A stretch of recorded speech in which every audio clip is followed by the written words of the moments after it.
Hello and welcome back to the Lynn Lowdown. I'm Dani Vittori, and today we welcome back members from the New American Association of Massachusetts. Thanks so much for coming back on the show.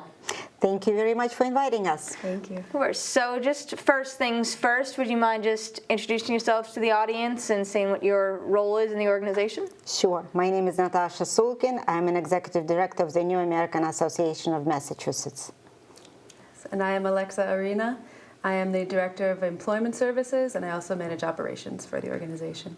Great. So before we dive right into the questions about all the amazing courses, things you offer, would you be able to just give a quick little recap as to the services you offer, because you have been going through so much change lately, adding so many new things? Absolutely.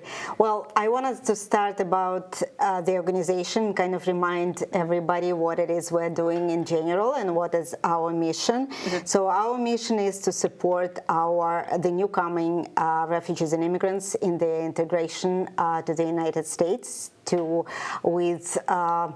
become independent, economically independent, and to find their path in the United States and be healthy, safe, and maintain their cultural identity. Mm-hmm. And to do that, I mean, we went through many stages. We were much smaller at the beginning, and I wasn't born as an executive director. I was working as a case manager for many years, and that gives me kind of a different perspective of what it is we're doing. I'm also an immigrant, and that another layer kind of to give me an opportunity to know what is happening with newcomers. And now we've grown a lot. I think every day is an adventure, because every day something else is happening. Yeah. And I have to say that we have a team of people for whom this is not just work, this is basically lifestyle. Yeah. And that's how we create things, that's how we offer things.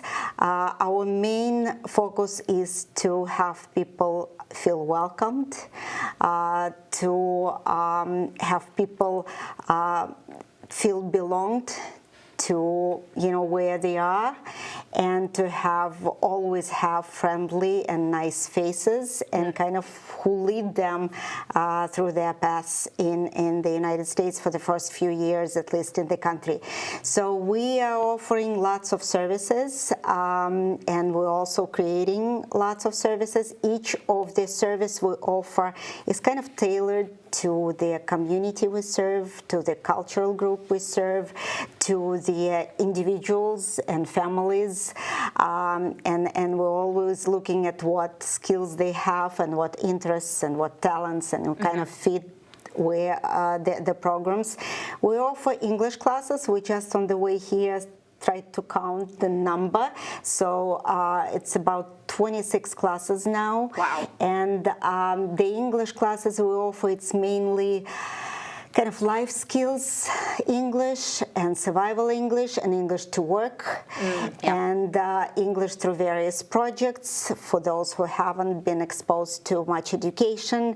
We offer English to parents of children who attend Lynn public schools, and a lot more. We have morning classes and evening classes. We run job trainings. We have one. I'm not going to go into details yet. I wanted to give Alexa an opportunity to talk, but again, every day something is happening, something new developing based on what we know about people we serve and based on our interests as well. So kind of, like we participate in everything we do with with the population we work with. Want to add something? Sure. I think I would just add that in addition to that strengths-based approach that you mentioned, we also are really focusing on promoting self-sufficiency. So helping these families get from being new and being kind of adjusting to life to being more settled and more stable. Mm-hmm. So yeah, and you definitely do that. Even the objects behind you are made by people in the classes. If you want, I know you wanted to speak about that. Thank you for noticing that. I'm very proud to kind of draw the attention to these objects. These are not just objects; they are basically products of our people who come to our services. We started 3 years ago, we started a group, and it was like social networking group of Afghan women who were coming to our center just to, again, socialize and to be with each other. And we came with a project for them to make clothes, which they were doing all their lives. And this project grew significantly. So now you see what they're making, and they're making through to the markets and to the craft shows and festivals, and they're selling these products. We have a website specifically designed for them through which they can sell the products. We added this year to this program another part. We call it used to be called Afghan Women Workshop. We added another group, and now the program called NAAM Artisan. And we have a Ukrainian group. We just had them this morning in our center, and they also make beautiful, absolutely amazing things, and you see them there. It's fun to be with them. It's fun to watch them while they're creating these beautiful objects. And as even what you were both saying, you're taking skills they already possess and showing them how to make it into something where they can support themselves, be self-sufficient, make money off of it. Exactly.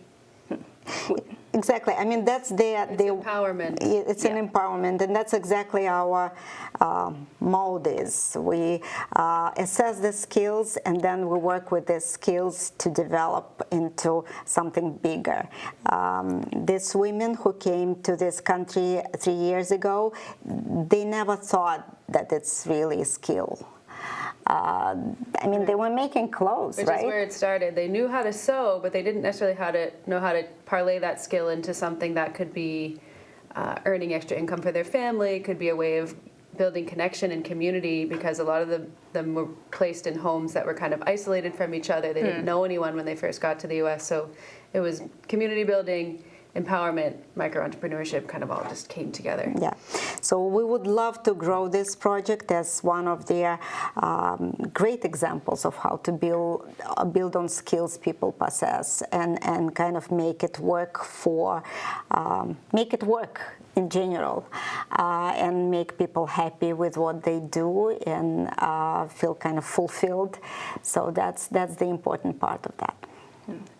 That's definitely a huge piece of what you do, and I know there's so many other kinds of classes that you offer, not just skills, but also talking about like health, work, programs. I mean, Alex, I know you do a lot of the employment services, so how does it look from that angle usually? Like, what are you teaching them or helping them with? We start wherever the person is at. So usually it's assessing what are their barriers to employment. So it's understanding, do they have stable housing? Do their kids have childcare? Do they have food at home? Everything that just makes your life livable and makes you a good candidate to go to work and makes you stable enough to go to work. And then when we reach that point, so English classes are a big part of that, because in order to secure a job here and maintain a job here, you really need to be speaking some amount of English. So we would then focus on, because everything is online these days and everything is done with devices, everything is done with a computer or a tablet or a phone, we offer digital literacy classes. So we're training people how to use a computer, how to log into an online meeting, and then they join our classes that way, but that's also for things like if they have a health appointment, telehealth, if they have really any kind of meeting, a meeting with the kids' school. There's so many things that are online nowadays. Yeah. So we're focusing on life skills that are also directly modeling how they will need to behave when they start working. Yeah. And then as soon as they're ready for that, we would help people write a resume, do mock interviews to prep them, help them with the application process itself, and then when they secure a job, helping with anything they need to actually retain the job. So anything related to like HR, getting the right clothing that they need, the right transportation in place so that they can get to work. So we really help facilitate all of those pieces. Yeah, definitely job trainings, right? I mean, Yes, that's part of it. So you can mention the culinary training we're running right now. That's one of the things we do in person, and I think it's beautiful. You just visited them, right? Yes. Yeah. Yes, that's a very special project that we have right now. So just down the street at the Phoenix Food Hub, we are using the kitchen, and the clients are learning. It's all Haitian Creole speakers right now. Oh, nice. And they are learning. It's the Serve Safe curriculum that they're following. So it's how to safely prepare food, how to safely store food, how to safely handle food, and then each class they do prepare a different meal. So it's the actual techniques as well. And that's 2 days a week, and the other 2 days a week they're in English classes geared towards working in the hospitality or food sector. Food industry. Wow. Yeah. Yeah. So I think you just covered every base I could possibly think of, which is amazing, really helping them. And I know I do have to wrap up in a moment. It always goes by so quickly, but was there anything else that I hadn't mentioned that you wanted to make sure we touched upon?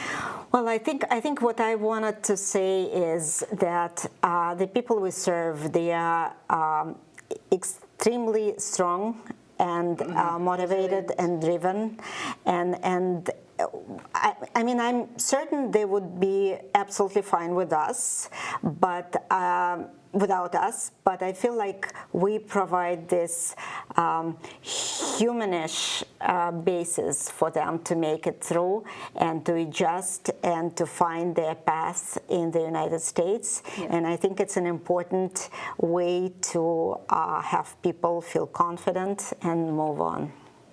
Definitely. Yeah, no, that was well said. I don't know if I have anything to add to that. See, she said it so perfectly, right? Like, what else can I add to this? Summary. No, but you can tell both of you the passion that you have, how amazing it is, and you providing such a vital service to all these people. And I'm just so happy that you could come on again to really shine a light on this. Thank you very much. It was wonderful to be here. One more thing. I would just Wrap it up. I would just add that our clients are incredibly resilient. They motivate us and inspire us every day, and it's our passion for getting to know them and working with them that brings us to show up to work every day. And I learn more from my clients than they do from me. Exactly. It's a beautiful job. It's a beautiful place to work. There we go. There's our mic drop moment. I cannot possibly add anything else to that. And once again, thank you for watching The Lowdown. I'm Dani Vittori, and we'll see you next week with more guests. Thank you. Thank you.